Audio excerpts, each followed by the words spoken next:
Gujarat news લાઈવમાં આપનું સ્વાગત છે। ગુજરાત મધ્યપ્રદેશને જોડતી પિટોલ બોર્ડર પર ચેકિંગ દરમિયાન 27 લાખની ચાંદી ઝડપાઈ। લોકસભાની ચૂંટણી અનુલક્ષીને ગુજરાત મધ્યપ્રદેશ ઇન્ટિગ્રેટેડ સંયુક્ત પોસ્ટ પર એફએસટી એસએસટી તેમજ ઝાબુઆ પોલીસની સંયુક્ત ચેકિંગ દરમિયાન રાજકોટથી ઇન્દોર તરફ જતી ખાનગી લક્ઝરી બસમાંથી 27 લાખ ઉપરાંત કિંમતની 72 કિલો જેટલી ચાંદીના દાગીના ચેકિંગ કરનાર ટીમને મળી આવતા ઉપરોક્ત બનાવમાં ઝાબુઆ પોલીસે લક્ઝરી બસના ચાલકના નિવેદનના આધારે ચાંદીના દાગીના જપ્ત કરી આગળની તપાસ હાથ ધરી છે। ગુજરાત મધ્યપ્રદેશને જોડતી પિટોલ ચેકપોસ્ટ પરથી ઝાબુઆ પોલીસ અધિક્ષક પદ્મ વિલોચન શુક્લ તેમજ કલેક્ટર નેહા મીણાના નિર્દેશનમાં એફએસટી એસએસટી તેમજ સ્થાનિક પોલીસ દ્વારા અવરજવર કરતા વાહનોની ચેકિંગ કરી રહ્યા હતા। તે દરમિયાન રાજકોટથી આવતી અને ઇન્દોર તરફ જતી GJ03 BV 2626 નંબરની મહાસાગર લક્ઝરી બસને રોકી ચેકિંગ હાથ ધરતા લક્ઝરી બસની ડિક્કીમાં કંધાનના બોરામાંથી ચાંદીના દાગીના મળી આવતા ઉપરોક્ત ટીમો પણ ચોંકી ઊભી હતી।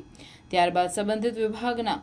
અધિકારીઓને જાણ કરી તમામ મુદ્દામાલની ગણતરી કરતા આખરે 2 કલાકની જહેમત બાદ ગણતરીના અંતે 27.56 લાખ ઉપરાંત કિંમતની 72 કિલો ચાંદી મળી આવતા પોલીસે લક્ઝરી બસના ચાલક અર્શિભાઈ સવદાસ આહિર રહેવાસી જૂનાગઢ જોડે પૂછપરછ હાથ ધરતા